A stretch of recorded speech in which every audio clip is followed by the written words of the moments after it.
Hi everyone, and welcome back to another show of Hull Say It Best. A little bit stoked on the back of that, listening to that music on the build up. Everyone like that? Yes, What's your that thoughts? was it. That song sounds familiar to me. To be fair, mate, I don't know where you got that from. It's a bit of a naughty tune. I wonder who made it. Do you know what, mate? I was going to give you some plaudits until you started bragging. I'm not going to lie. I was literally going to be like, do you know what, man? You've done well there. Good uh, tune. it's Tuna sandwich bit is what I've bit gone of a for. banger. I might play it. I might play it at the Southampton game. To be fair, it's a bit of a naughty one, isn't it? I like it. No, honestly, I like it. I like it. If anybody wants to listen to that song or listen to any more of Eddie's songs, we have dropped his Spotify page into our link tree, which you can find on any of our bios. Okay, so whether that be Twitter, Instagram, or Facebook, wherever you can find us. We've even got LinkedIn for some reason. But yeah, thank you everybody who's come back and decided to watch for another time.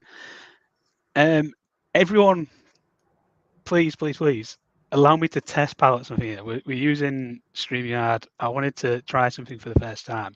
I want to see what Eddie thinks to this. Okay, I just want to do a blind reaction. As you all know, sponsor the SLC United, and I also a founder of SLC United as well. So a little bit of a highlight from the weekend. Eddie's not seen it yet. I just want to see what he thinks. So I've not done this before, so fingers crossed I can get this to work. Um, please bear with me, guys. Here we go. Can you see this? So this is a corner from the game. Ball dropped out from a corner. Our man goes down way too easy. Who's this ball guy here just barging his way through? Anyway, drops his left shoulder. Pings across on his weak foot with the left foot. Ball goes away neatly. I mean, that ball guy could be me. It might not be. We don't know yet, It do we? could be you. We don't know yet. What do you think? I don't think that little image does it justice. You'd have to. I don't. I'll I send couldn't you really over. see it. To be fair, it was that small. I mean, I couldn't really see it that much, but it looked all right. To be fair, I reckon we get you signed up into the first team. You know. Oh wow, wow! Front shade that early. Front shade that early. Anyway, Eddie, how are you doing? You good? You had a good week? Yeah, it's been really good, thank you. It's been a quite a manic week for me, obviously, being at work, doing my 9 to 5. Obviously, can't live the high life of a DJ full time. No, all right. Had a few phone calls off DJ opportunities, which is looking pretty promising for 2024. Was it Um, League One looking for someone to show the players how to DJ? yeah, it's not therapy actually. No, Oh, big time. it, it's I've got a few things under my sleeve which obviously can't be spoken about yet. Obviously, this is I can't say anything, but looking forward to what 2024 has to offer. But yeah, been a bit of a mad week. Obviously, bumped into you on Friday night, didn't I? At the in Walton Street car park. So yeah, The how was your week? How's your week been? It's good. Yeah, everything's gone well. Again, work's really busy, so keeping me on my toes. This is a bit of a downside for me. I say downside and upside. It's a little bit of downtime for me. Um, Time away from the still at the desk. But yeah, it's a bit of a free time for me. So yeah, everything's going well. Let us know how you're getting on, guys, in the chat. Drop stuff in. Let us know how you're getting on, what your thoughts are, etc. But I thought I'd start with something, a new feature that we've got going on at the moment.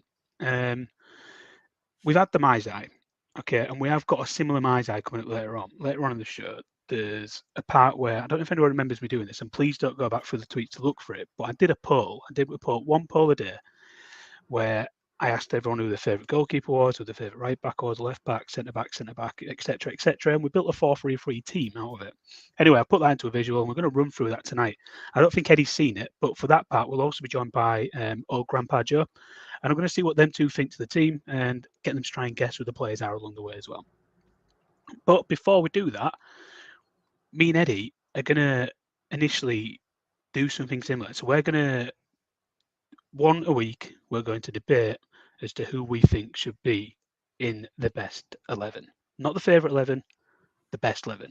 Now, these don't have to be players that hit their peak with us. It could be players that have hit their peak after us, and that's what we're going to go through. Okay, so this is going to start off with that. So we're going to call this one the ones that got away, because we all know some players that played previously that, for example, that may not have hit their peak with us. Okay, so here we go. We're gonna go through that. So we're going to start with goalkeepers, start at the back and work our way forward. So number one is this guy on the passerby 11 is Alan McGregor. What did you think to Alan McGregor? I thought he was a great goalkeeper. To be fair, he had the passion, he had the aggression, very good distribution. Played for the badge, played for the club. It was best way to describe it. What is it? Just didn't really have. He didn't really have like. He didn't. I never got turned really. With Joe Elsey was playing for us, I always thought he'd put 110% in every week, and for me, I just feel like he loved the club. You know, he was there. He was with us for a long time. I can remember being at the game where I think it might have been Tottenham or Chelsea where he saved that penalty. I was with my grandpa watching the game. I can't remember who it was. It was definitely one of them two teams. I remember that. I just remember the stadium erupting. But yeah, I loved him. Me as a player, I thought he was great. I thought he was a really, really good player for us. I don't think there's much more you can add to that. And let's not just think about the time he had with us. He's played many and many Champions League games, albeit for a Scottish team. He's played many, many Champions League games, and that's more than what some of the others in this list of players is going to be. Okay, but yeah, back up everything you're saying there. Alan McGregor, great keeper for us. Lived a bit of a high life in terms of playing some of the football that people that don't even make it out of League One can only dream of. So credit where it's due. Number two, the second goalkeeper on the list, is David Marshall. Pretty similar look. I don't think his time at Hull City started as well as he'd like. He was given a bit of stick, I think, and he didn't do everything right, you know, and he was always the boo boy, the scapegoat for everything, if I remember that correctly. What's your thoughts? I'm the same as you, Matt. I have to agree with you there. I feel like I always, wherever I was sat, I always heard the same thing. It was always Marshall's fault. You know, you'd see the tweets like he'd be partying with the Scottish national team, and somehow it was always Marshall's fault. There's always a bit of like a running joke with him. But I have to agree with everything you say there, Matt. Really, don't get me wrong. He wasn't a bad keeper. Don't get me wrong, but yeah, I mean, he's played for the club, put in some good performances whilst he played for us. So can't really complain. I think he was guilty of making some big mistakes at the wrong time. So, you know, we got relegated with him, didn't we? And if you're in goal when you get relegated, you've probably conceded a lot of goals, right? Yeah. And it just happened to be between the sticks when we was getting relegated. So we'll move on to the next goalkeeper then. This is my personal favourite. Boaz. Big Boaz Mayo fan. What did you think? Do you remember seeing him play? The game, to be fair, obviously, I'm compared Go on, to... say younger than me, yeah.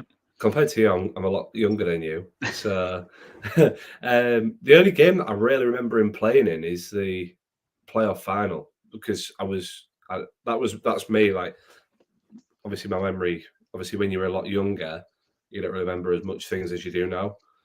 And then, yeah, I mean, I remember him playing extremely well in that playoff final, and ever since then, just obviously, like I say, it's one of the only games that I've really remembered him.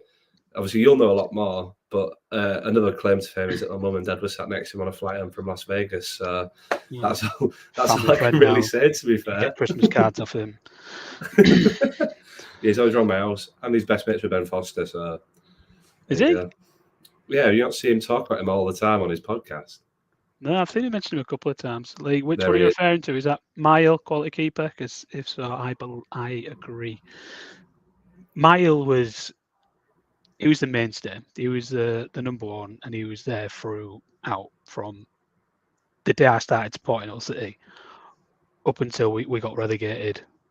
You know, so I think he left just as we got relegated the first time. So yeah, Mile for me would totally be a shoo-in. 100% be a shoo-in. Yeah, he's referring to Mile. Next one, I think this is going to be a tough one for us both to debate because I don't remember this guy playing for us. But if you remember from what I said, when we was picking this 11 out, or when we picked the initial players out, we've got to mention players that have gone on to have decent careers. Now, you can't say maybe in the modern game, but previously you couldn't say you was a decent goal. You wasn't a decent goalkeeper if you'd turned up from Man United. And that's exactly what Roy Carroll did.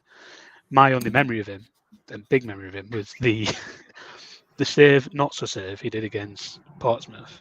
Have you seen clips of that? Do you know what? I never have. No, I'd have to have a. I think it's your turn to send me stuff this week, instead of last week when I was sending you all the stuff. You didn't even send me it. That was the thing. Well, I was telling you that I was going to send the stuff. Everyone here you were sending stuff, but you didn't send anything. Mate, I went straight to sleep after the podcast last week. I was absolutely knackered. God. Evening there, Tag Nicola. How are you doing, buddy? All right? Good evening. I've done it again. Are you doing all right? Expected to get an answer back. Yeah, the beginning, mate, all you've missed is how we've done the favourite 11 previously. Week by week, me and Eddie are going to pick a position and we're going to pick the best player for that 11. It doesn't have to be the best player during his time with Hull City. Those that have gone on to have the best career. So whoever hit their peak away from us or with us, and we're going to build a team out of that. And we're going to call this the ones who got away, as you can see from the bottom. Didn't Roy Carroll score for us? Lee Walker, do you know? Probably. Lee probably 100% now. 100%. Grumpy old Jeff, how are you doing, buddy? You well? Good evening. Hope so. Yeah, I don't know really what else to say about him apart from. Have you seen what's it called? 2 Pints Like a Packet of Crisps. I can't, mate.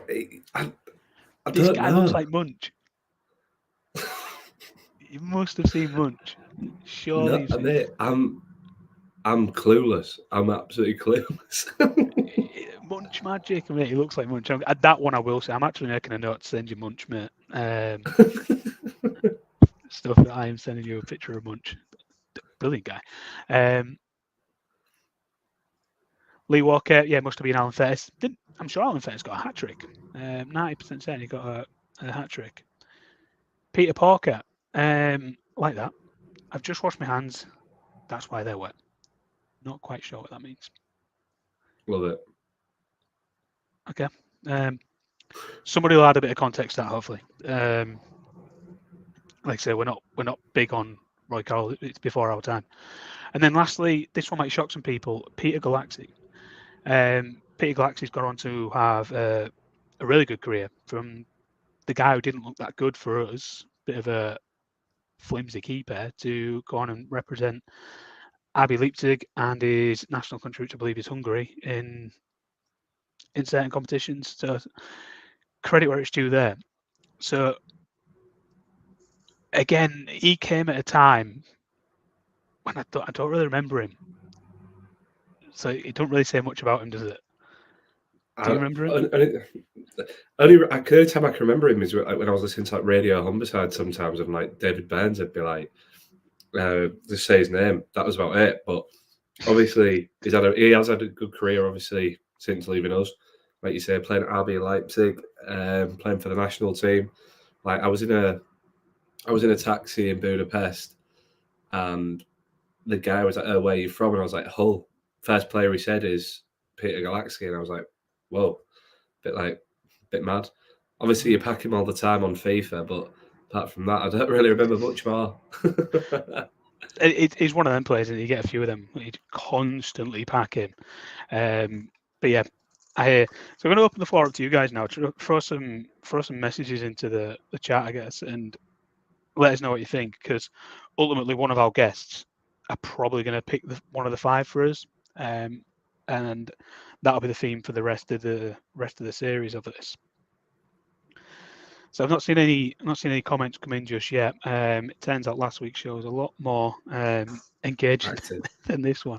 Probably because they were rinsing you, or they was rinsing my team. Either or. So just as a note for that, what we're going to do is we're going to throw those guys into the chat so we can move on to the next section. So we've got Roy Carroll, Alan McGregor. Talk amongst yourself, guys. Sound like a teacher then. Yeah. Hey, hand up. Cross your arms, fingers on lips. David Marshall. Oh, it's just put vid. Give over. David. It's done me there, innit? It's done me. But we have got patiently waiting in the wings or the wind. I don't know what the phrase is. Could have got that one wrong. Old Grandpa Joe, who is going to be joining us on the next part of this episode. So let me just get the screen set up correctly. If not, I'll mess this up. How are you doing? I click the right button on my keyboard, I can respond to you. How are we? Yeah, very good. How are you? Very good. Great. Very good. Good. So, not gonna lie, I feel like the old one out here. You are the old one out there. You're the oldest, and it shows. You're not down with the kids no more. Yeah, but I'm probably the only one old enough to have a jacket like that from when they first came out. I wore this at college the other day, and one of the teachers said I look like I'm going to Italia 90. So you'd fit in. You'd fit in, Matt. Yeah, I know, right? That 90 isn't the year I was born, just for the record. Moving on. You boys are killing me. So let's start then just by talking about some general City stuff. So let's open the doors up to Millwall. Did you both go? I watched it on the TV. I did watch it on the TV because I was at a family meal that night. So I watched it on iFollow. Yeah, I remember you saying that. Family meal, you'll get back in time. Can anyone make ends meet of it? Like, it makes no sense. Like, first half, we could have been 3-4 up. Well, and yet, Erling Haaland did an interview when Borussia Dortmund lost a game a couple of years ago, in which he said, first half was good, second half was bleep. And I think that version of Erling accurately summed up our game against Millwall. Yeah, I'd agree with you there. Piece defending needs work, doesn't it? And so does scoring them, because we have, there are two examples in the last few weeks of abysmal set piece defending. You look at Coventry and you look at Millwall's first goal, and then you just look at the struggles we have in comparison scoring them. There's work to be done there. It's really frustrating, isn't it? Because this time last year, we just started going on that run where we couldn't buy a win, didn't we? I think it's around this time, or probably just before this time. Yeah. But on the 30th of September, it was the anniversary of Shota getting sacked. So we are in Andy. I think we are firmly in Andy Dawson interim territory at the minute. Lovely guy. But obviously needed somebody to come in and support him. Oh, so he could support them, which is good. And the recruitment's been amazing, hasn't it? Let's be real, the recruitment has been second to none.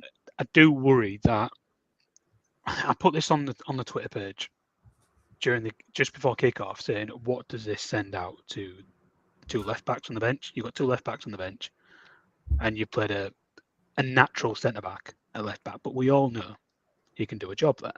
I think. Just sorry to interrupt, Matt. I think the reason for that is quite simple. Rosenior, when we went to Millwall last year, put Greaves in there for his height, and I think he did the same again because they are quite a big side. And although, Furlong's not played yet, Vinagre, there's been ups and downs with him so far. There are, they are still two quality left backs from what we've heard about Furlong. He's in Ireland's under-21 squad again, and Vinagre's CV as well. But I think that was purely just a fact of Jacob Greaves is 6'3", 6'4", whatever he is, and Millwall are a massive team in terms of height. Yeah, I get it, and I understand the tactics. Like people point out, and I knew it anyway, but it still takes me back to there's one of 2 points. I guess. So number one is why aren't they playing?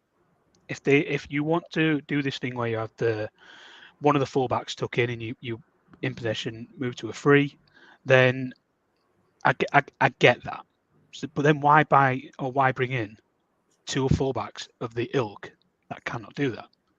That is the alternative question. That's the kind of route I'm going down it. So it doesn't make too much sense to me. Like it's either poor recruitment or it doesn't trust them. That's the part I'm at. What would you two say to that? Go on, Eddie. After you, Joe. No, after you. I want to hear what everyone's got to say. To be fair, because then criticise us. Yeah, cool. Eddie, I've just got a message asking if I want a drink. So while I reply to that, you can go. No, I feel like what you've both said is right. Obviously, Millwall are a very, very big side, and obviously you want to match them with that. Christie's a big lad, he's obviously his natural position is on the right. Obviously, Vinagre isn't the tallest of people in the world, is he? And he's a lot nippier there than Greaves. But you would have thought, like you said, Matt, why have they recruited them if they're not comfortable in doing the role that you say? For me, I thought like what Joe said, I feel like the second half wasn't as good as the first half, but areas to improve on. Got a very, very tough side on the 21st. Then obviously another tough side on the 28th. Let's just see what happens and see if this international break finds it out. And while we're on that point, Tiger Nicholas jumped in. Apologies, sorry, have I overcut you there? Yeah, Eddie was just saying about the teams we've got, and then I just mentioned Birmingham in the midweek. Which of course.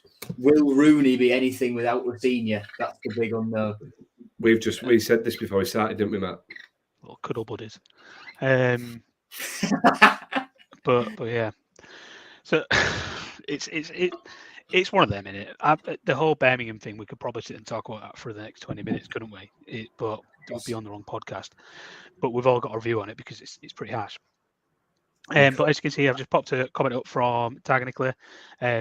While we're on the subject of the left backs not playing, or it's having options to play more than just plan A, depending on who you're playing against.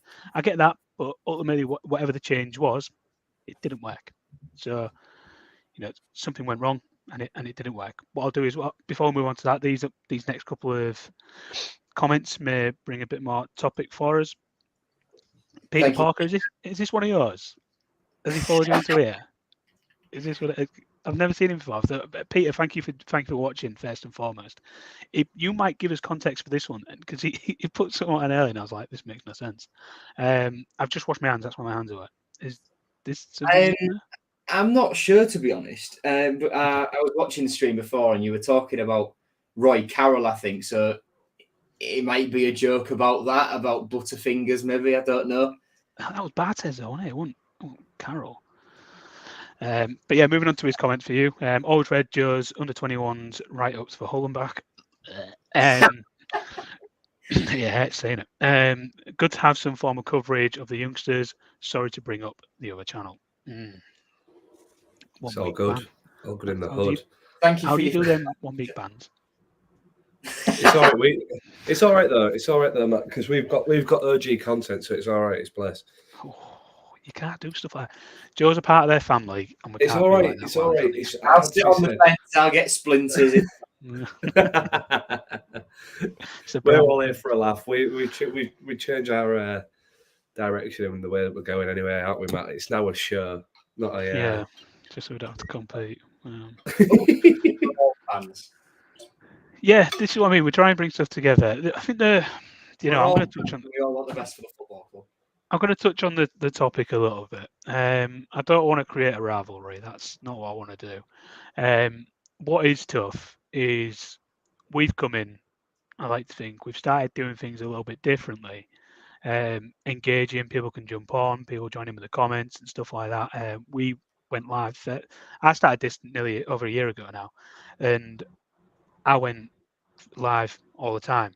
and it seems to be something that they've picked up themselves. So I see that as one way I'm leading, they're following to some degree. And then some of the concepts that we've thought of and we've said we're going to do, they've done themselves. It's, for me, a little bit strange when they're already as big as they shout about, but that's enough airtime for them on here. I'm all about bringing all the fans together. I just like it when it comes across a little bit the way that it feels it's come across. Anyway, moving back on. Grumpy old Jeff. We thought you two were related because you've got old Grandpa Joe and Grumpy old Jeff. Oh, love Jeff. Always see Jeff at Ferriby. What a legend. Oh dear. What a legend. So anyway, he thought Twine was supposed to be a set piece wizard, not been that impressive so far. This is a great topic because I don't know how many people I've told, like when some friends come with me, like I've got a spare pass. So if somebody can't come with me, then I bring somebody else and I say, oh, this guy's meant to be real good at set pieces. And they'll go, oh, really? Yeah. So I'm just going to stop saying it now. And I heard a stat.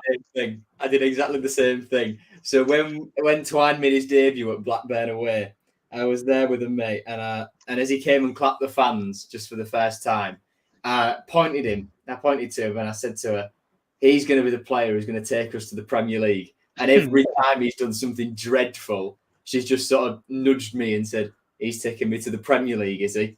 Mm-hmm.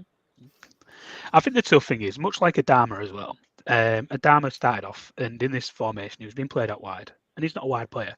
Although you'd expect an attacking player to be able to do a job anyway across that free and behind the striker, we're seeing by Adama playing down the middle, you're going to get a lot better out of him. And I fear that Twine is going to be the same, but there isn't enough central positions for all of them, which is a downside.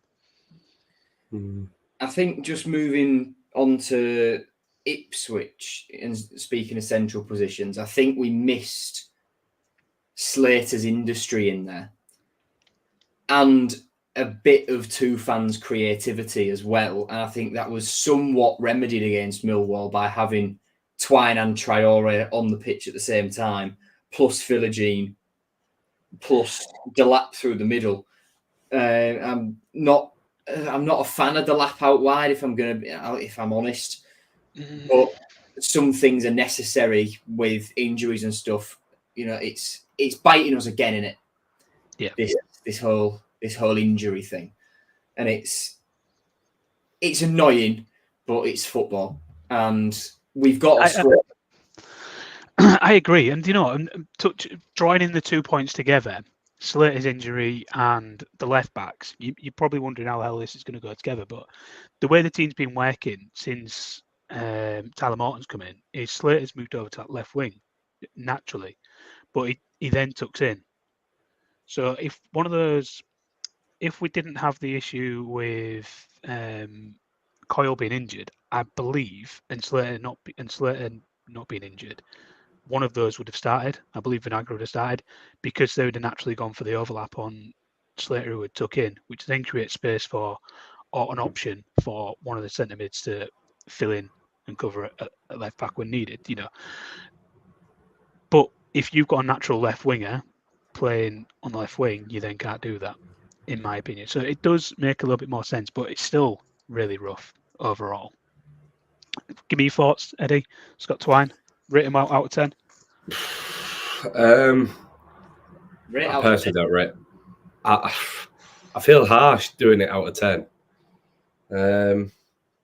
I ain't overly impressed. I'd go with like a 5.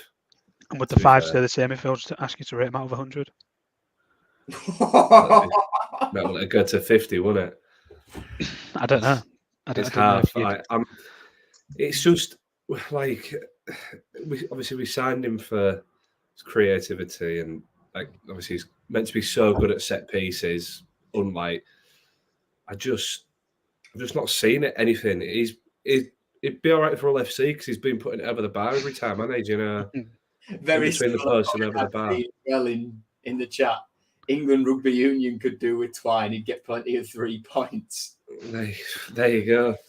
That's all you need to. Obviously, in the position that I'm in, I don't like to bad mouth a player or anything, but I just feel like. Hey, man. Ultimately, we're not getting the end product out of him, are we? I just feel like I just feel like he needs a bit of a kick up the arse, basically. I think once he gets his first goal, he'll be away. But it's just a matter of time till he gets it. It's just that first goal, I think. It's like when Adama came back from injury and then he scores that goal, player on our hands, and it's until Twine gets that first goal, then I think he'll be confident. If he bags a free kick against Southampton, then that's it. It's underway. You know, we win the game. If we win the game after him scoring a free kick. Even if he bagged one from open play against Coventry, he was really, really involved in that game and had a couple of chances, but blocks, deflections, and stuff like that just didn't go his way. And during that game, during that game, it felt like he had about 50 chances. Yes. I went to look at the stats afterwards, and I think he had 7 shots. I was like, bro, I don't think one was on target. He killed me. Absolutely killed me. Anyway, next comment. Lee Walker needs to start playing for 90 minutes. This is us reverting back to we're saying about it being a game of 2 halves, Erling Haaland. Jacob Baker, question for old Grandpa Joe. What are the 2 things you can never eat for breakfast? 2 things you can never eat for breakfast. Oof. Chocolate's got to be one of them. You can't have chocolate for breakfast. Pancakes? Chocolate and pancakes? Chocolate spread and toast? See, if it's like, because my sister's big into like Nutella and stuff like that, that's not too bad. But you can't just eat a bar of chocolate for breakfast for me. My sister's big into Nutella. So other people have got different hobbies, different interests. My sister, Nutella, big fan. Big fan. I can't think of a second one. I'll give it a bit of thought. So on that one, Jacob. We'll come back to him on that one. Eddie, bottle count is getting high already. I know. It's quite high. I said to Matt before I started, see, I just grabbed it again. I thought, I just need to keep drinking because my throat gets dry real quick. It's one of them. This is going to happen every time, isn't it? Tag and clear. Lost count the amount of how many commentators have referred to Twine as being a set piece specialist when he lines up a free kick. Yeah, do you know what? I'm with the commentator. I say it to anyone around me. He's scored more than James Ward-Prowse last year. That guy, something like that. I think the actual fact is he scored more free kicks in the Championship than James Ward-Prowse last year because James Ward-Prowse was not in there. But yeah, that's how that's working. You've just mentioned this.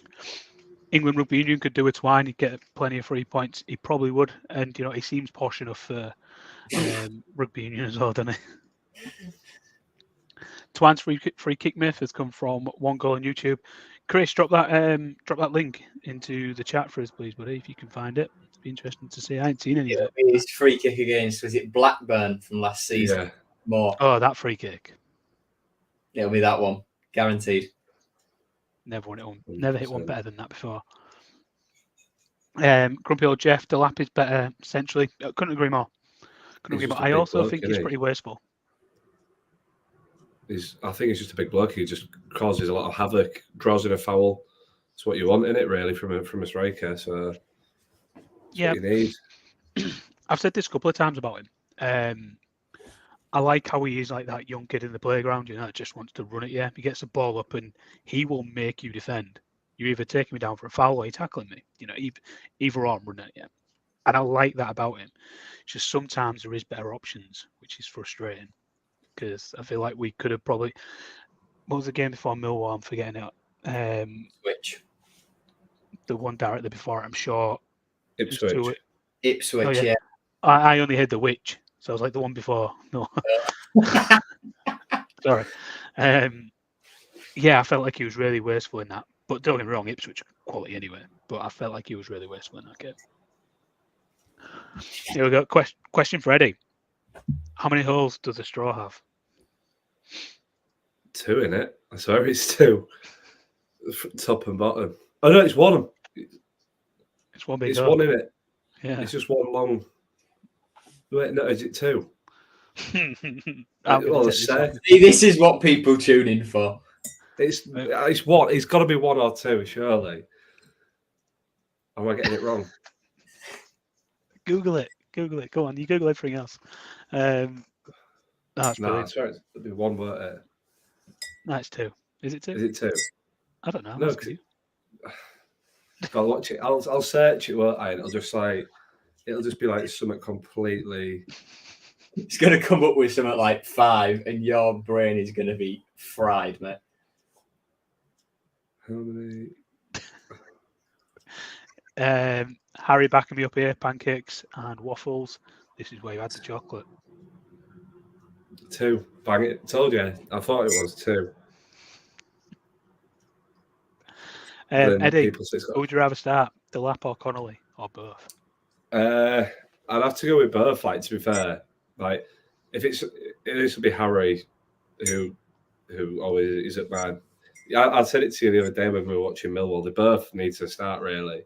Play one out wide or play them both centrally, and then because when they both play together, they create such a like havoc and a bit of a menace. The dogs, aren't they? Again, they don't give you peace. Also, do any of you two know what is the actual injury issue with Connolly? Does anyone? I think it's smoke. I think it's smoke and mirrors, just so he didn't have to go. Do you reckon? I hope so.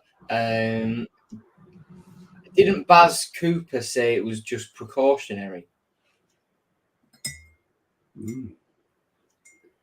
I don't Again, know.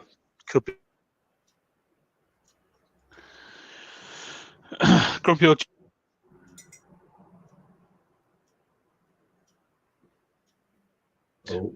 Rugby in general, to be fair. What was that, Matt? You went completely. I've just lost you then. What? Yeah, it's my end. I can see the little arrows popping up. Yeah, grumpy old Jeff played at Union at school. Hated it. Never did understand it all league. Yeah, never really played rugby myself. I loved it in primary school because I was the biggest lad, and then at that point I became. Everybody else grew up, and I stayed the same height. At that point, I stopped playing. Fair enough. To be fair, I played it at uni last year, rugby league, and then I played rugby from when I was like 6. So being a bit of a, that's why I play centre half for you, Matt. Bit of a brick at the back. A brute. One of the Bash brothers. How many holes does a straw have? It depends what nightclub you end up in, I suppose. Good point. Nathan Jack says he prefers both to play up front, which is Connolly and Delap. See, just on that quickly, I think the nightclub or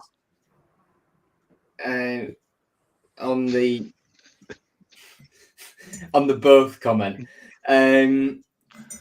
It's obvious that Rosenior's been forced into this with injuries, but if playing both of them continues, are we going to look a little bit stupid for loaning out Oscar? I think that's a good shout. I think it's a really good. It's a really good question to point out. No, I don't think we will, because is there much point having a player that doesn't fit into the style of play you play? Because I don't think he does. You know, you'd be just as good as putting Ryan Longman up there. You know.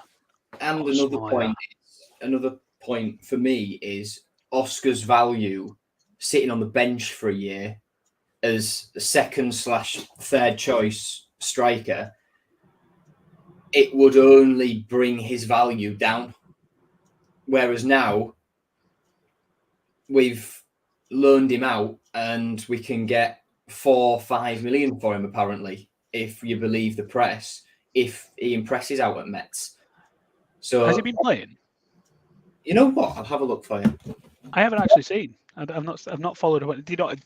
It's harsh as it sounds. He's not on my radar in this. Like, I don't. If we was playing as a different, if we had a different manager and played a different style of play, yeah, by all means. But I don't think he suits the modern day that we're playing. That's kind of that's kind of my thought on it anyway. Yeah, I'm not really too sure. Not really too sure. Let's have a look at the other ones. Which side of the river, though, Eddie? West is best. West is best every time. You know me, black and white. My brother. To be fair, my brother used to play for them. So, what have you seen now? Another question for you. Oh God, go on then, Go on, hit me carry with it. Yeah, my carry brother on. used to play for the academy and things like that at Hull FC, so I've always had a bit of a soft spot for them. Plus, I also work for an ex-Hull FC player now, so yeah, just that's I've always got a lot of time for the black and whites. Yeah, go on. I dread to think what Matt's got for me, and he's frozen again. Brilliant. Frozen. Waiting for Matt on the Oscar point. Oscar, according to Ligue 1's official website, has played 4 games, a total of 223 minutes, yet to score or assist. Benjamin Tete, 3 matches, 25 minutes. So all of those will have been off the bench then. Also yet to score. Good to see the ex-Hull City players are doing well. Yep. And it just looks like it's us two now. Tete played 15 minutes against Rennes when they lost 5-1 on the opening day. Played 6 minutes against Marseille when they drew.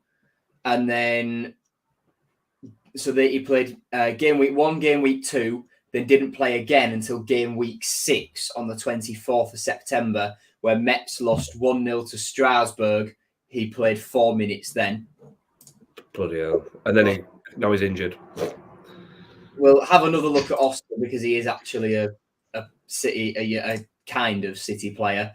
Game week 5 made its debut after the international break. Metz beat Lens 1-0. The scorer that day was Joe Lasoro, who I think used to play for Sunderland. Oscar played 62 minutes. Then in the defeat to Strasbourg on game week 6, 63 minutes. Came off the bench for 20 minutes on the 1st of October when they lost 3-0 to Toulouse. And then on the 7th of October, played 78 minutes in a 1-0 defeat to OGC Nice. Looks like his time in France is going very well then, doesn't it, Matt? Yeah, I know. Bring on that 5 million quid, eh? I know. So I keep dropping in and out. Honestly, I'm like a rich tea at the moment. You can't keep hold of me. So did I get that right? It was a case of Oscar hasn't scored a goal yet. Oscar hasn't scored a goal yet in 4 games, 200 odd minutes that he's played. God knows what's going on with Matt's internet tonight. I have no clue. Question for Eddie. Have you ever caught a twine free kick in your DJ booth at the stadium? Not yet. No, I haven't yet. No. Maybe sometime soon though. The opposite end of the stadium though. I know it might be a bit of a heavy wind, and it might come into my booth, but I highly doubt it. Good one. I like that. Nathan Jack just jumping on the whole straw thing. He says 100% it's got 1 hole. Who knows? Only ever watched League on TV, mainly for Eddie Waring. Eddie Waring commentary. Is Eddie Waring a commentator? Yeah, a commentator. Yeah. I thought you was wearing commentary. Not made off. I had to read it a couple of times. Did you ever see that tweet that I got when we played against Leeds, where some Leeds fan thought I was James Fletcher, and I got loads of backlash for it. Who's James Fletcher? James Fletcher, City's commentator. Oh, really? Yeah, he was like apparently. Some guy retweeted my tweet of me like pre-match DJing, saying it was like, is this the guy who said Struck as I don't even know how to say that. Pascal Struck. I don't even know how to say his name, but that's it. he was like, "Is this dunno. the guy who said Struch and Messala?" I was like, "No, that's not me, pal." And it was like one of them proper like parody Leeds accounts as well. So God knows. But yeah, We lost Matt again. Well, that wasn't my. We lost Matt again. I don't understand why his Wi-Fi's gone so bad tonight. It's been perfect the past few weeks. Well, Ziggy Smith in chat has said that he's one street away and he's fine. We've got him now. No, we haven't. Oh, is it in and out?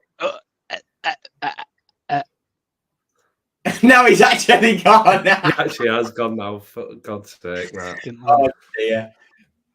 Oh, what is this? What is this? Do Matt, you know Eddie Lund? Matt, tonight's give it up to bad job, Matt. Tonight's not your night, Matt. I'm doing a restart. I'm doing a restart. You need to just run it off your phone, Matt. What is it doing? Yep, I'll do a restart. Bear with me. You two just talk amongst yourselves, right? We will. Don't worry. I wish we could control the comments so we could see. To be fair, it's just well, moving from the run down the middle comment, we'll just go down. I think. So Chris says, I think we had to loan out Oscar to bring in the loans and players we did for FFP. Yeah, I definitely think the exact same. I feel like with the wage bill, it was massive, wasn't it? Obviously, we had all these players on massive wages. I feel like we had to loan them out to free up space to get other players in. And some of the loan deals we made were quite smart moves. I think Fleming going out was worth it. Although I think Racine, you're talking about players getting minutes and then bringing in Fairlong, who's played 30 less professional games than Fleming, is an interesting move, but arguably at a higher level, being in the Scottish Prem. So, yeah, I have to agree with that, Joe. To be fair, I feel like he made some good decisions and also a few questionable ones at the same time. I feel like what you said is completely right as well. Yeah. Here's one for you. Do you reckon that Aliar will go in January? That's the very next comment from Jeff. From Jeff. It's a tough one. Yes and no is my answer. I think Aliar, there's a player in there, but with his injury record and the fact he's played a total of about 3 minutes this season against Leicester, I think we can do better than that. And the wage he'll be on and the contract that he's got can be invested a bit more wisely than that. Bit of a painful one, that, obviously with him being my favourite player. I fell in love with him. He was a lone player, now he's a permanent, and I still love the bloke. So I'd be gutted if he left, but he's a sound bloke. He's an absolute legend of a man. Oh, he's a great bloke. He's an absolute hero. We're getting all these people now saying the Joe and Eddie show. Well, apparently we're a WWE tag team according to Chris. I reckon we'd win the tag team title belt. Backles, mate. You what? Yeah, backles. Exactly. I'd back us in it. Lee Walker thinks Aliar will definitely go in January. I have to agree with it. Well, I don't agree with him, but I do at the same time, like you said. I'd be gutted if he does go. So, yeah, Chris, Aliar will stay on authority. Signed a 2-year phone contract for an iPhone 15 last week. Heard it here first. Love it, Chris. Got the inside intel. It's what you love to hear, mate. speaking of inside intel, I don't wish to. I have kept this quiet for now, but I'll say it. I'll say it here. Training ground plans. Do we all recall them, Eddie? Was it the ones on Walton Street? Or Yep, Fair currently is. Yes, yes, yeah. I've had some positive news. Apparently, there's some positive news coming on that.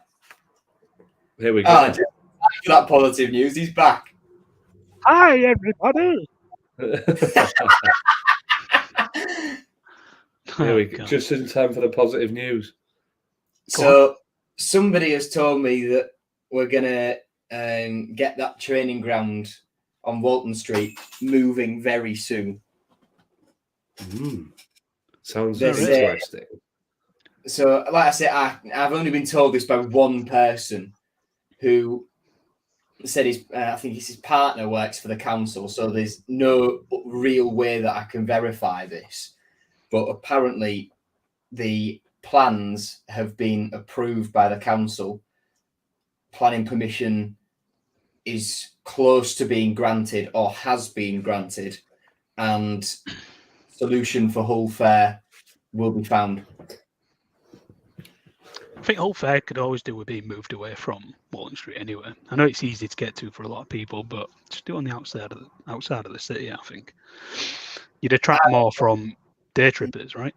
I went on Monday and it was shocking. I hate it with a passion, right?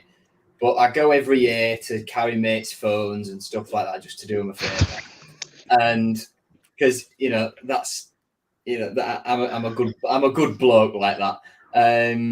Anyway, this was the worst it's ever been. This year and last year are the two worst years of it. Thought me and Matt thoroughly enjoyed it on Friday, didn't we, Matt? Well, I don't go for me. Much like you do, I don't go for me. I don't mind walking around it and stuff, but little one is currently, she's at the stage where she's a little bit too big for the smaller rides, but not quite big enough for the next level. Yeah. So, but she still gets to enjoy it, and that's the only reason we went. How far did you get up to in the comments, by the way? We're all the way down. We're all the way down. Did you do this one, the chant for? Oh no. Living on a prayer. Well, he's getting there. He's definitely living on a prayer. If he misses another. Ziggy got himself Ziggy knows his stuff. He's got himself on the shit list for a week, which is good. Gave my age away when I mentioned Eddie Waring. His catchphrase was the up and under. I'm sure. When I was in primary school, not trying to say anything here, Jeff. We went to like a tiny cinema to go watch a film called The Up and Under. I don't know if that rings a bell to anyone. I mean, I don't remember watching it, but I remember it being on. Joe and Eddie look like a WWE tag team with them tops on. Any tag team names, love that. Absolutely love that. We'll let the comments decide. Yeah, let the comments decide. I want to Google some tag team names and I'll see if I can. Someone grab a screenshot of us and put it on Twitter. Think of stuff. Woods going out and then replacing Morton is an absolute masterstroke. Yeah, it does a lot more than what Woods does off the ball, I think. What do you guys think to that? Don't really have much to say apart from I saw him in Amsterdam. I don't have much to say other than I was mistaken for him outside the ground last year. Let's run it back, Eddie. Let's move on. Run it back. Matt's playing the Okie Kokie. I am not shaking it all about, especially on live stream. Let me tell you that for free. That's one way to get a ban. Definitely think he'll go in January. I wonder who was speaking about there. Aliyah. Is that what he's talking about? Yeah. So, who do you think has been the standout performer this season? That's a great question. Tyler Morton, 100%. Think he's a baller. I think he's stood out for me. I think he's been class personally. Every time I've seen him play. This One that was you Yeah, expect. 100%. 110%. I think he came on against. Who did he come on against? Bristol City or Cov. Cov, I think. It was a Friday night. It was Cov. a Friday night. Cov came on, class, loved it, and he's just been mint ever since. And I think he stood out for me. That's my personal opinion. I mean, obviously people are gonna have different opinions, but One thing always stands out for me with Morton. I remember seeing someone post on Twitter about a Blackburn fan saying it's arguably the worst decision you'll make all season, getting Tyler Morton in. I was like, well, he played every game for you last season. He goes, only because there was a clause in there that you had to play every game. I don't believe that crap. I don't believe that crap. And we're seeing that this. If there's a clause in there that he has to play every game, then you're playing, you don't get injured then, aren't you? Otherwise, you're in breach of contract or whatever. Yeah, exactly. That's Blackburn, isn't it? Let's be real, Lancashire having there. But for me, standout performance and standout performer of the season so far. Oh, really, it's a tough one, isn't it? Really, it's a tough one. Ziggy's just put something in the chat, and I agree with what he said with his first statement. And Tiger Nicholas just put something in as well. I agree with this. Going for someone a little bit more under the radar, Louis Coyle. No, The yeah, guy- you know, I'll do that. I'll back that up. The guy has just been a machine. He has. Whatever he's thrown at him, he's smashed Fists, elbows, knees. Grieves his entire body. Yeah. He's bore the brunt of it all, and well, he's going to have an uncomfortable few weeks with that fractured eye socket, isn't he? Yeah, poor guy. You know, just after the nose as well. And Eddie don't fall in love with a lone player. I made that mistake with Andy Holt back in the day. We signed him, and he went downhill rapidly. Give it 2 minutes. Dr. Nick will go again. Cheers, mate. Good on Walton Street. Crazy that the council wouldn't sign off derelict land. Here at the training ground, we'll have underground walks there to fit Hull Fair issues. Question, like, would the full car park be taken up then for this new complex and stuff that's going to go in there? That's a really great question, and it's one I don't have an answer to. The aim, because is to turn it into like a Man City-esque complex where you'd have the first team training, academy training. So that's going to be under 21s, under 18s, plus all the younger age groups as well, going from under 15s, under 16s, all the way down to like the pathway, the very start of the pathway. So that's going to need a lot. They want another sort of mini stadium on there that's about 10, 11,000 in capacity for the academy to play their home games at, and to potentially accommodate Hull FC if their attendances don't consistently exceed that for the MKM. So that was what was reported at first, and I'm relaying what I can remember from that because I don't know any more, really. It was a question that I was hoping to pose to Tam a year ago when I was promised an interview, but that hasn't happened yet. Keep that on the list then. Keep that on the list. Yeah, it's on the list, as he's getting the interview, to be fair. You go to Hull Fair to carry your mate's phone? Let me know when you next go, because you'll have free care phones when you are looking at the big wheel. You'll get more for the jacket, mate, to be honest. Probably go with that as well. Well, yeah, one of these went for $6,000, didn't it? Yeah. Impressed with Morton? Agree. I thought Woods had left City and was on a local podcast now. Very good. Very good. Like that. Early front runner was Coyle, but Morton makes the game look so easy. Probably unpopular, but Coyle has been a standout this season. We all know he's not a top 6 championship player, but his effort will go will fight and go a long way. He reminds me of just another version of Ayling. You know, that's kind of what I see. That's a bold claim. That is a bold What claim. do you mean? Considering Ayling's a balling. I don't like Ayling, and I don't think he's a good player. That's what I mean. He's all heart. He is attitude. He will fight for everything. That is Louis Coyle. Yeah, but he don't like wind up opposition fans, does he? Do you know what I mean? He don't like give it big blips when he's like running to wall up before the game. Hey, well, apparently he was faking his fractured eye socket and destroyed face. So if that's not wind up, then I don't know what is. A mate of mine's a Leeds fan. He was at the game and he was in the Leeds end, and he said he was shouting a lot of abuse at Coyle when he was down. And then when he stood up, he was like, yeah, sorry, my bad, mate. He knows he's in about 1,000 pieces. Nathan Jack thinks Jones has been great. I agree. He's that player that performs at the same level every single week. You know, you're always going to get a 7.2. I don't know where the 0.2 comes from, but you're always going to get a 7 or above off him. It's very rare you see him do less. And if you're rating him less, you probably don't know what you're on about. Eddie, you good? You look glum, mate. I'm all right, mate. I'm just stretching. I've had a busy day at work today. We'll just go through the last of these comments and then we'll have a little break. We'll go for, and we'll come back onto the run through the 11. So stand-up performer for me was that Fire Marshall assist the fire risk on that flare against Coventry. Excellent work. That kid has done all his training. Yeah, by the book. I actually spoke to this kid on LinkedIn, believe it or not. I did. Just by chance, I'd seen it pop up. He put a picture of himself saying, I've made the news.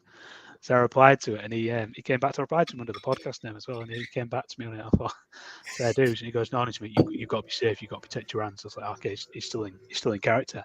Fair one. The MKM campus is a potential name. The plans I saw, the development was more towards the back, so a lot of Walton Street would still remain. Matchday parking as well would be that'd be useful for that. Question to Eddie from Shako: is there any Tiger songs that you play that you feel pumps the players up? Not at the moment. No, I might have to get a few. I might have to try and find a few remixes for the to get the crowd pumped up or get Shako pumped up. So I'll have to do a bit of research before Southampton at home for him. Just go through that TikTok they put out at the start of the season. You've got a bit of Eminem there for Tufan and Bruce Springsteen for Greavesy. The rest you can just play. That's the same. I know. I've got to try and go for Hauser because I feel like it pumps everyone up. So Grumpy old Jeff, if planning permission had been applied for, you should be able to see the application online at council website. Makes sense. Ooh. Free available information. Verify it. Well done, Jeff. Nick, Tiger Nicola calling me out. Cheers, buddy. That's harsh on Coyle. Yeah, another one. Do you know when you just think, no, you shouldn't have said something. I don't think people got the full version. He's a wish version of Trent. Great at crossing, tries hard but crap at defending. Yeah, could go with that. No, Louis better than Trent going back. I don't know. He gets caught. Generally, he gets caught. Like he tucks in a lot, doesn't he? Which isn't bad for a defender to do. But then he doesn't seem to get back across quick enough. Another one, can't compare Coyle to Ayling. Yeah, shut up, mate. That's me, by the way, not you. Proper harsh on Coyle, that. Yeah, cheers, pal. This I can talk about. A few of the lads in the group chat want to know if you feel the black and amber nets should come back to give it more of a home-like setting compared to the white nets. You know, I'd dig that. Massively dig that. Can I just say, thinking supporters committee-wise, this was one of the points I raised because we discussed it at the back end of last season and it was reported in the press as well. So, I've just seen that comment from Chris. That's incredible. Adrian personally wanted to invest in goals for the new season. He wanted to get better goals and wanted to look at the nets. So the club bought 2 sets of black and amber nets, Premier League standard, and new goals as well of Premier League standard, which they can like remotely control to get the height right if something happens like against Birmingham last year, where Dan, who's the head of facilities, had to like grind the goals down with safety officers and referees and all that kind of thing. Those nets exist, 2 sets of them. They are currently on trial with the team at the training ground, because the issue is the black will merge into the black of the seats. And they showed us a picture of when they had black nettings across black seats, separating home fans from away fans, and how it can affect visibility and how you can't see it. Whereas a white net against black seats is bolder, and they don't want the black and amber nets to be responsible for players missing the target because they can't see them. They can't see the net. So they're on trial at the training ground, and as soon as Liam Rosenior approves, they'll be in for the next home game. It's as simple as that. The reason I see Jeff has said Ferriby have green and white nets. At Ferriby, it'll be fine because the white's a nice contrast with the stone at the back of Ferriby and stuff like that.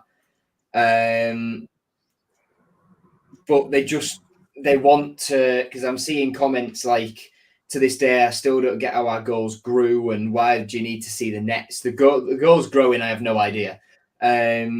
Need to see the nets. It'll just be having a reference point for the players. They might look for a certain corner or something like that. And if that view is impeded by the fact the black merges with the black seats of the stadium, facilities don't want to be responsible for the fact that we might not score. No, I get that. It makes perfect sense to me. I'm trying to find it now while we're speaking about, I think it was Petr Cech who said it, about the bright coloured goalkeeper shirts, and this kind of rings similar, doesn't it? Do you ever heard the theory on it? That having sort of brighter colours visible in front of and around a goal, it makes it a more obvious target, doesn't it? So if you can put it inside of a bright green goalkeeper, then you're fine. Really. I get it. It makes perfect sense to me. You as a player, you're scanning all the time. You're waiting for that ball to come through to you. You have a quick scan at the goal. You want to know where it is. You don't want to get that black mixed up with the black of the seats. I get it. Don't get me the big white sticks to look at, but the big white area, the white background as well, really does help with that quick glance. It makes perfect sense to me. It really does. You mentioned a couple of things there about how long was it gone for then? God knows. Probably about. Where was it? Someone just said that there. I get Joe and Eddie having a break, but Matt's been a break all night. Yeah, cheers, Chris. Good guy. Nice guy. Right. Ryan Longman. Yeah, our shit hooker said black and amber nets. Makes sense. Oh dear. Missing the target because they can't see the nets. Give it a rest. They're mounted in the white. They're mounted in between white bloody posts. I can't speak. I've had enough of this. They're mounted in between white bloody posts, and if a professional footballer needs to see where the net is to know where it is, they need a career rethink. I think that's a little bit harsh, Tiger. I'm not gonna lie. I don't think that's quite right. But yeah, hopefully I helped cover that with the quick glance, the scanning, etc. That these guys are constantly looking out the corner eyes. So this sounds the Man United grey kit excuse when they lost to Southampton years ago, and the brighter colours catches the eye, which is why keepers wear irrationally bright kits to distract the forwards. I remember seeing that, and I'm sure it was Petr Cech who mentioned it out loud, but it could be someone else. I could be wrong. But yeah, on that note, we're going to go for a quick 90-second break. Before that, we'll come back to what will be the Twitter takeover on the my side. For anybody who doesn't know what that is, I did a poll day by day on Twitter where I asked everyone to vote for their favourite, goalkeeper, left back, right back, centre back, etc., etc. I'm going to run through that with Joe and Eddie after this short break. We'll be back soon. I hope. I might not be. Matt might not be. Touch me in the morning. Touch me in the morning. We can only understand what we are shown. How was I supposed to know our love would grow? I'm always thinking of you, baby. Yeah. Touch me in the morning and last thing at night. Keep my belly warm, baby. You know it feels right. Take a little higher. I'm thinking it too. Tell me what you're feeling. I feel it with you. We can only understand what we are shown. How was I supposed to know our love would grow? We can only understand what we are shown. How was I supposed to know our love would grow? Wow. Looks like Joe's had a stellar over the break. I was baking in that jacket. What is going My on? room is sweltering. All right. Been- Okay. I'm up. I've Been got. pumping it up. Don't you know? Right, here we go. Let's jump onto the My Side now. So I touched on it briefly before we went to the break. This was a poll I did on Twitter where I asked people day by day to rate their favourite 11. It was a player at a time, and this was the conclusion. So we're going to run through it one at a time. So who wants to guess who the goalkeeper is? I'll give you a I'm clue. gonna- There's nobody pre 2003 here. Get in. It's good. It's gonna be our favourite, isn't it? It's going to be. It's got to be Bo. Yeah. It's going to and go as Mile, hasn't it? before we start cracking on with this, Eddie, I haven't actually done the maths on this, but it'd be interesting to see how many duplicates me and you get, and I think that'll decide as to who ultimately had the better team, right? Sounds good. You Sounds fair. probably. Everyone's picking Yeah, Callum it's Burton. different.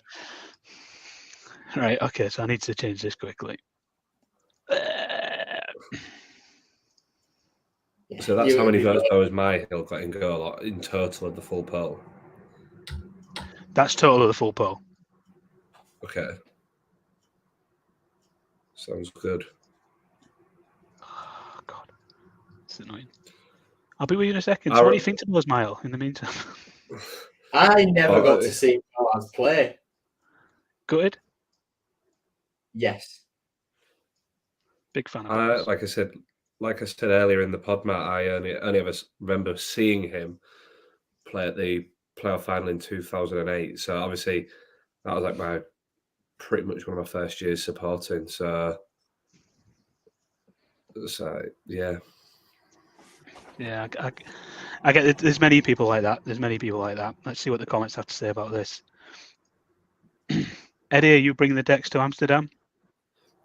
Well, I hope to be get the party going on the boat. On the Get a bus? party boat going on the bus. I'm used to mine and Josh's antics on the bus. So. Chris Davis, a little bit gutted. There's no Steve Wilson. Go on, sorry. Botanic trip to Amsterdam, is it? It sounds dangerous, doesn't it? Sounds dangerous. It is indeed. I mean, have you got a fresh set of books in? Or... No, not this week. No. Ooh, Boaz. Thank God you haven't set my Zai Matt showing my age. Yeah, Eddie, Zig, when you're ready to come on camera, I'm more than happy to run through your My's Eye on here, buddy. Not a problem at all. Joe Boaz had some absolutely class days for us. And Jesus, I forgot how young you lot are. Cheers, Zig. I like that. He can come again. He can come again. Right then, so we've got Boaz Myling goal. Like I said, overall, there was 3,188 votes altogether. Bit of a sad off, counted them, I know, but oh well. It's only 11 polls, and it shows at the bottom, doesn't it? You just whip them in a calculator. Yeah, I know, but turns out I didn't make it that simple. And not everything has come across. This is going to make me look a right amateur because I didn't check this before I come on.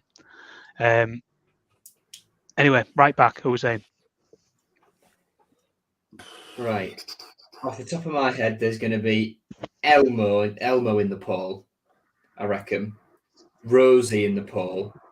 Sam Ricketts, maybe. Feel free to join in, Eddie. I'm thinking. Elmo will be on there. Sam Ricketts will be on there, like Joe said. But Odubajo will be on the poll, surely. Neither will Olaraina, El Abdelawi, Josh Emmanuel, Louis Coyle. Serious city knowledge going on here. Who else have we had at right back? Eric Lee High, Matty Pennington. How many more right backs can I think of? Todd Kane. I'm running out now. Googling these. I reckon it's going to be one of. It's got to be one of Matt's. It's going to be one of Matt's from Matt's XR, isn't it? You're going to be surprised, mate. It's actually one of yours. Elmo. Get in. Elmo. 1-1 moment, mate. 1-1. What a baller. What an absolute baller. Yeah, exactly that. Zig jumps in, back off that shit list, stick me down for next time you're short of guests. Yeah, no problem, mate. Chris Davies, Ricketts, that's my man. I went for Ricketts. Unfortunately, Twitter saw different, but should have done it on YouTube. You'd have voted for me, right? Can't believe I missed Josh Claxton out from my list of City right backs in my lifetime. I know, right? I was waiting for you to say that. That's the only one I didn't.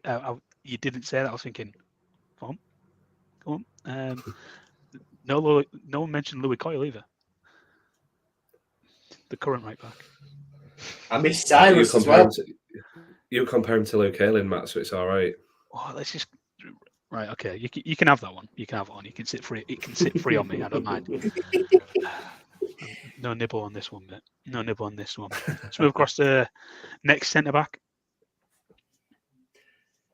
Who's going to be on there? Oh, there's a lot here again. Michael Turner will be one of them. Zig throws out Tom Nixon. Is he the geezer who's currently on at Doncaster? Yes. There's Davies, Dawson, Maguire, Ranocchia. Yeah. Ranocchia. I think Michael Turner's definitely one of them.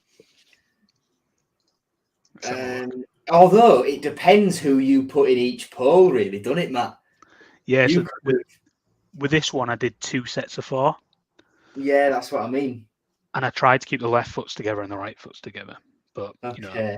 So that eliminates for... There was a lot of right-footed ones, though, that, it'd be so if you try to keep the lefts and the rights, I think Greavesy might be one of them. So let's go with the first one. Yeah. It's the first name mentioned. I will always remember that volley, or our volley. I might not remember it that well, against Luton Town. And if you ever get a chance, Google it, YouTube it. What an absolute hit from a centre-back. Couple of comments come in. Yep, scored an absolute weldy. Turner, if in partnership with Brown, Curtis Davies. Makes sense. Turner with Brown was brilliant, wasn't it? It was the partnership we didn't know we needed. And we've had some class centre-backs over the years. I agree, Chris. I agree. So moving on to the next centre-back then. So we're still 1 for 1, Eddie. Yes, we are indeed. I just know that you're gonna overtake me just by my attacking force, barring Abel, maybe. So I'm starting to slowly see the. it'll be Maguire. Well, Maguire, Davies. Who else? Who are we thinking, chat? Who's the other centre back? Dawson could be in there. I think it could. MD. I think it'll be Andy at left back, but I Yeah, don't just think stick it'll be centre back for Michael at centre back. I don't think we'll have a Dawson double act. Do you know what? No. Double D. Hey. Yeah. I reckons reckon Maguire. it's Turner and Brown 2007-2008 was unreal. Brown found out by a rampant Wigan following year. Yeah, I remember that. I also don't think he got given his fair chance in the Premier League either. Phil Brown said he'd give everyone a chance if they won that playoff final, and I don't think he'd give everyone a fair crack of the whip, to be honest. Chris Davies, speaking a bit early, going for left back. We'll show that one again then, mate. Second centre back then. Here he is, Curtis Davies. yes. Do I get the dub on that one? See, he was in my team. It depends, mate. You had him at left back. Is he playing left back in this one? No, but he's in my team though. Yeah, you said if he's in your team. He was in my team as well. He was at centre back in my team. So we both get a point. Simple as that. We'll stick that. We'll stick with that rule, and that's cool. That's fine. Left back then. Who we're saying? I think this one's unanimous, isn't it? Everyone's going to say It's this. got to be Dawes. It's got to be Andy, right? So let's not even mess about with that one. Andy Dawson. The only thing I could have thought of here was maybe Andy Robertson, because Andy Robertson was in that, but a lot of people still went for Dawson. Closely followed by Roland Edge. That's a joke. No idea. Right then. The crowd goes The mild. images are so small. And the upload has absolutely killed me as well. So let's just guess 2 centre mids at once. Go on then. Ashby.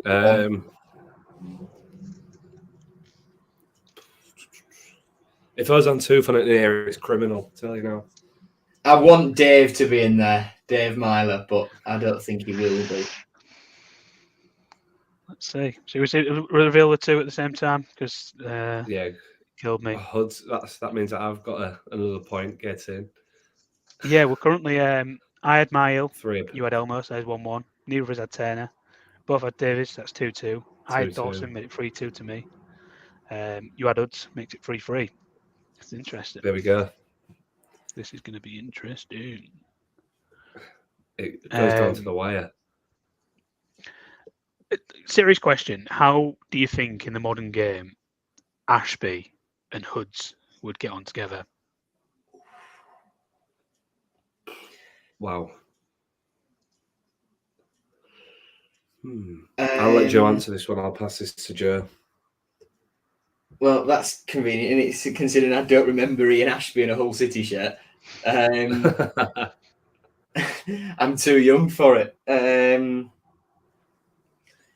Ashby was a bit more sort of lead with aggression in midfield, wasn't he? He was not your sort of Seri leader. No. He was much more of a physical presence. I think Huddleston suits more the modern game where he could sit and spray balls about than Ashby would, if we're thinking individually. But as a pairing, Zig puts in Ash wouldn't handle the modern game due to how physical he was.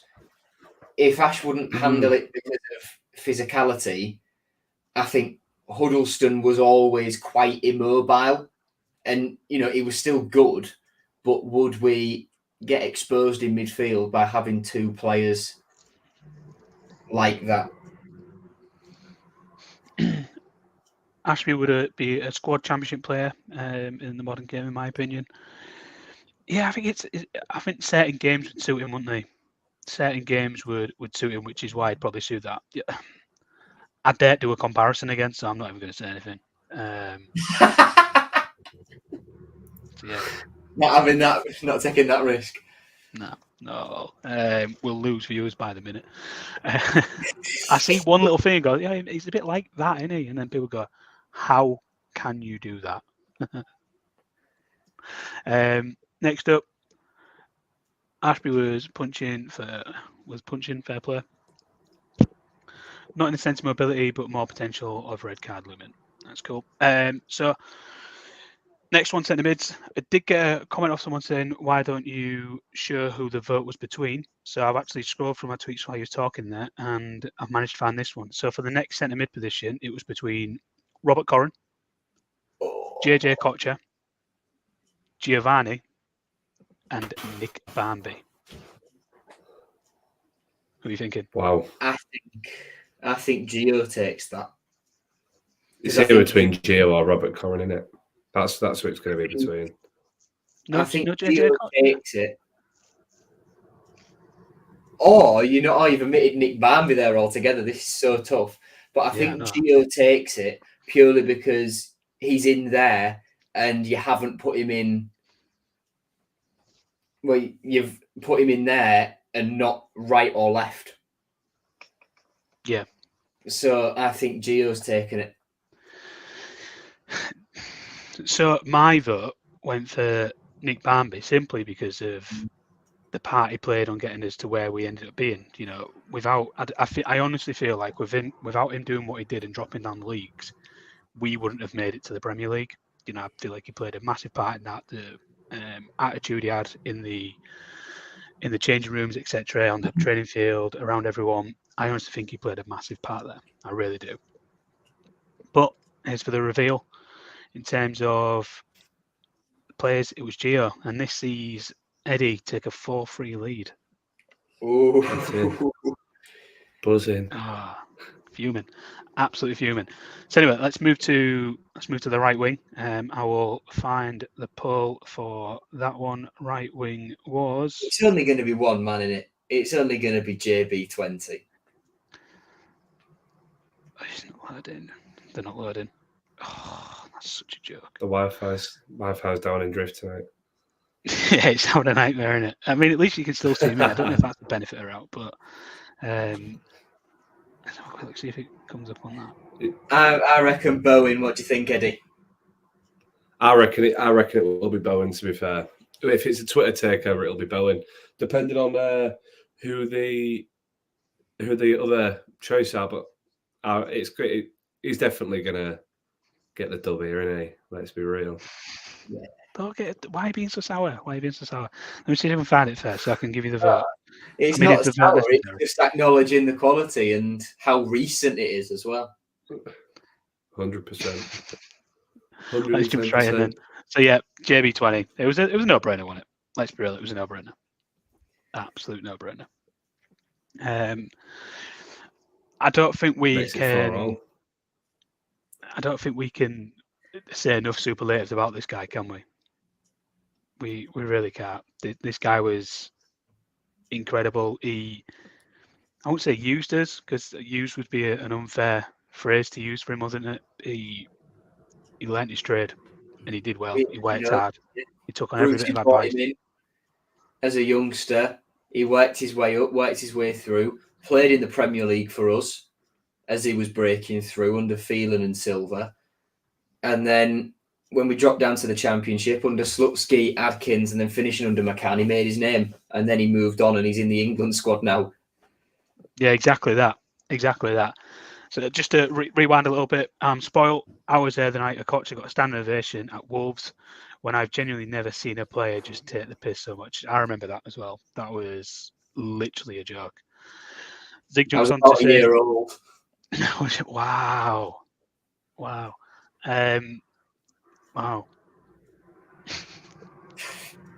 It's a no-brainer, Bowen. Next one. Oh, that picture. It's Gene Wilder crossed with Paddy the Baddy. Love it. This sees me and Eddie go 4-4. Tag Nicola. Surely it's Cameron Stewart on the left, right? Smith jumping up, telling us he's 39. And if it's not Noah Dicko up front, I'm out of here. Brilliant. Facts. Absolutely brilliant.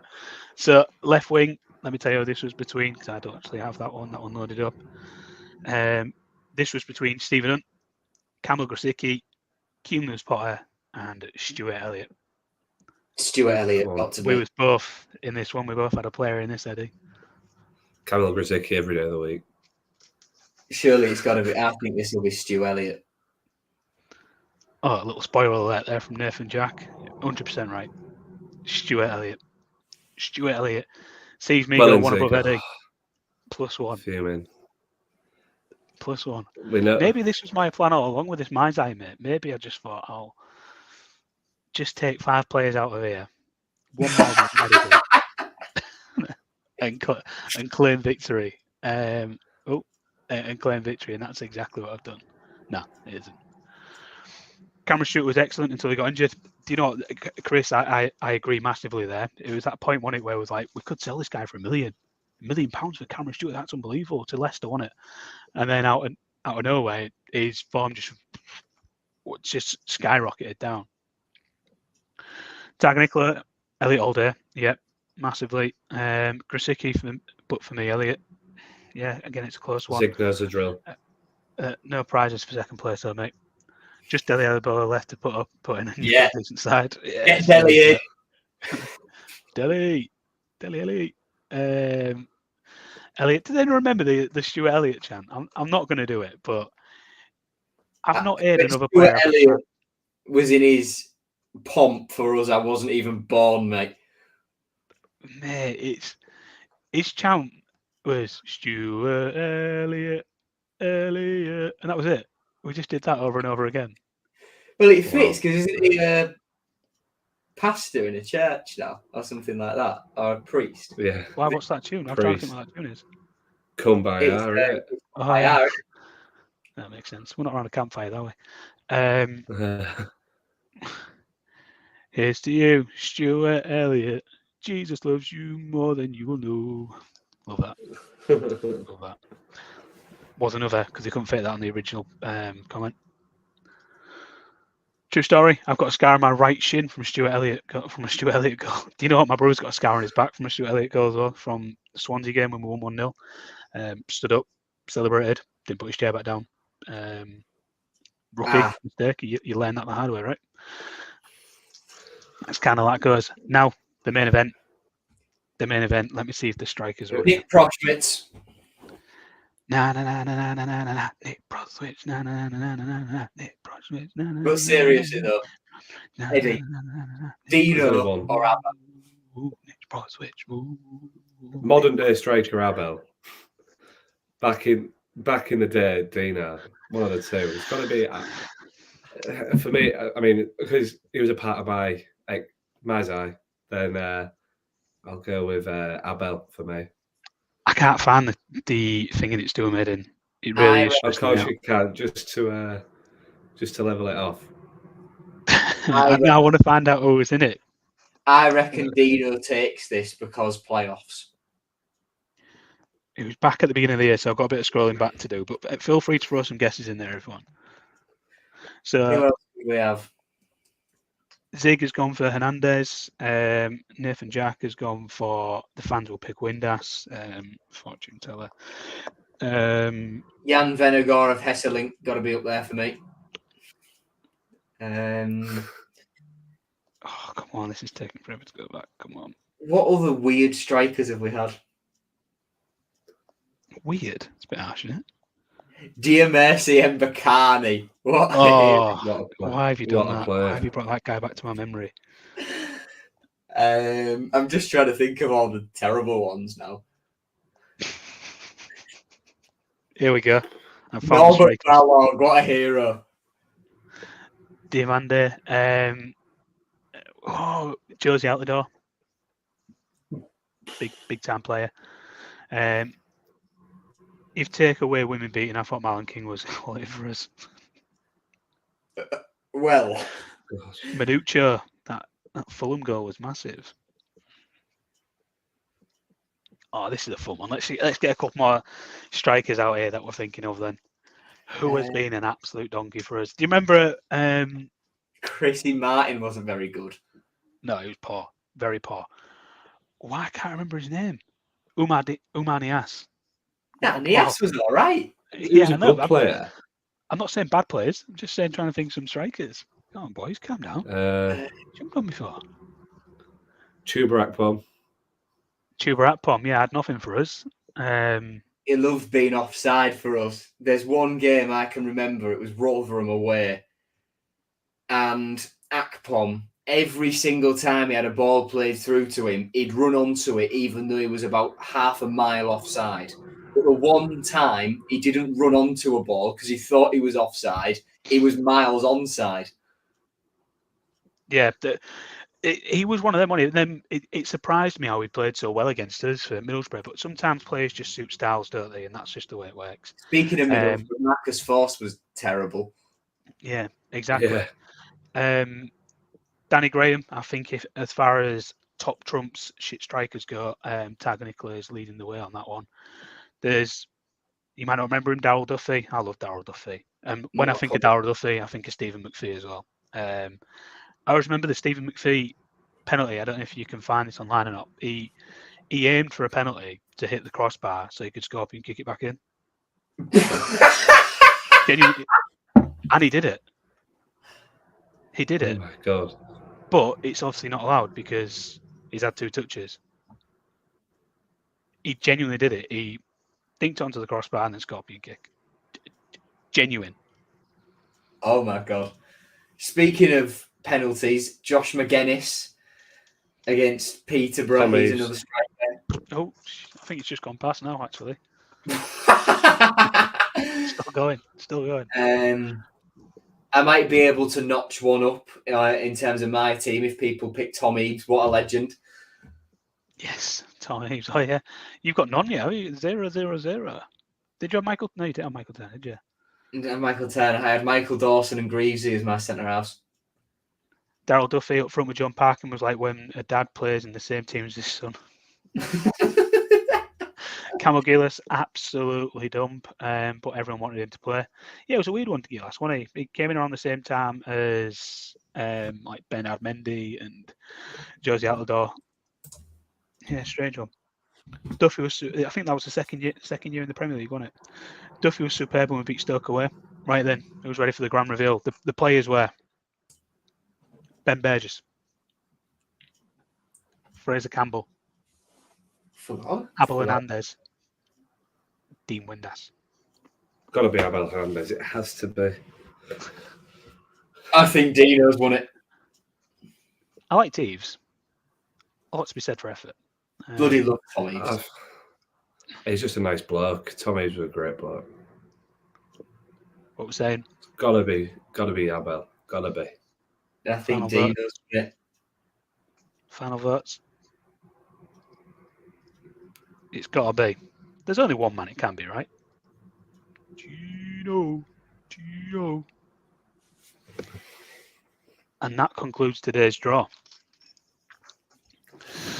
So, not a forward, but who was a winger we had on loan? Lazar Markovic, are you thinking of?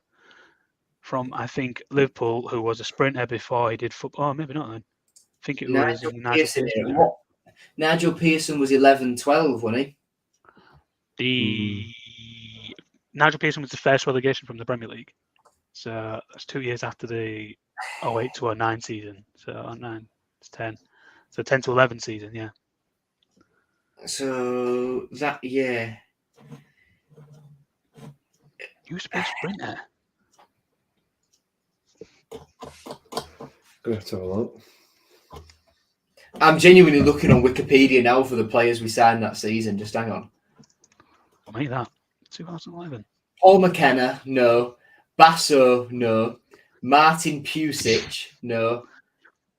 Galashi, no. Only one we signed from Liverpool that season. Brady, Waghorn, Manone, Trevor Carson, who we signed from Sunderland on my birthday, and Josh King, we signed that season. I love Josh King. Basso was a bit of a sore subject, wasn't it? Because he missed out on the Premier League with us. I think he played in goal against us for Bristol City. We won 1-0. Sure of it. Nigel Pearson was very underrated as a manager. I agree. I still like Nigel Pearson now. Still like him now. just flicking through, I think after Galashi, the next player we signed from Liverpool was Lazar Markovic. I don't think he was a sprinter beforehand. I do remember something slightly about a player that used to be a sprinter.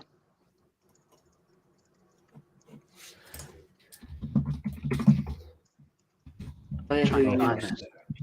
to be a sprinter, Hull City.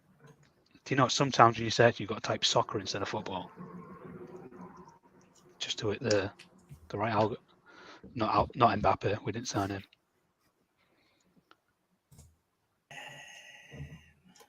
You've hit us here. You've hit us good. It's brought up, as I've searched this, Wikipedia, Jimmy Bullard, Wikipedia, George Honeyman, on Cloud 7, Chris Chilton. Okay. Don't think any of them were sprinters. Adam Gamilli is the guy I was thinking of, but it's not him. We didn't sign him. I'd Google it myself, but I'm watching the stream on my phone, so I can't get off the stream. Makes sense. He was genuinely nice bloke, sorted me out with tickets for games, loads last season. Nigel Pearson? Or Basso? Who sorted you out with tickets? Basso's at The Huddersfield now, isn't he? sprinter. Coach.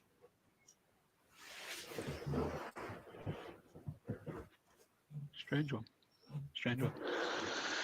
Okay, well, thank you again for everyone who tuned in. You know, I massively appreciate this. You've essentially given me your time, given Eddie your time, and you've given Joe your time as well. So I appreciate everybody who's tuned in, watched, and like I say, given us that time. You should make a West 11. Do you know that's a great shout? I'll tell you what I'll do over the next 12 days. I'll do a Twitter poll. And we'll do a Twitter takeover for it. You know what? I think when we reveal that Twitter poll as well, I think we should each make. I'll come back on for this bit. I think we each make our own individual Worst 11 as well. Yeah, makes sense. I think that would be great fun. Worst 11. That's harsh, that, isn't it? That's harsh. I don't want You'd have some right names. It's driving. Ibrahim Sonko has to go in, right? Number one. Straight in there. First name I think of when I think of West players. Matt Joseph, can't stand him. Mine will be from 2013 onwards. Andy Cannon captain. Love that. Claire. Absolute treat. Chris, you're going to have to jump on one episode, mate. It'd be good to have a chat with you. Next time you get Marcus on, ask him about Andy Cannon. About a year ago, and it's only just come back to me now. I've seen that name. He had a massive thing for Andy Cannon, and I think he was one of the few Hull City players he'd never met, and he was gutted when he left. Absolutely gutted. Oh, well, I don't need to ask him now. You've told me. Cheers, mate. Just talk to me about his connection or lack thereof with Andy Cannon. Brilliant. Absolutely brilliant. Well, like I say, guys, really appreciate everyone jumping on, watching the stream tonight. Absolute treat again. Like I say, we're constantly thinking of new ideas, things that we can keep things. David Amir was a great shout. Thinking of ways where we can keep this entertaining for everyone. You know, I know we feel like we're doing Mize Eye every week, but we're thinking of different ways of doing it. Different people are doing it. Hopefully, people that are interesting to watch and listen to as well. So again, very much appreciate it, guys. We'll be on this time next week again, 8 o'clock Wednesday. So thanks a lot. Really appreciate it. All the best, everyone. Signing off. See you in a bit. Cheers, everyone. Bye. Bye.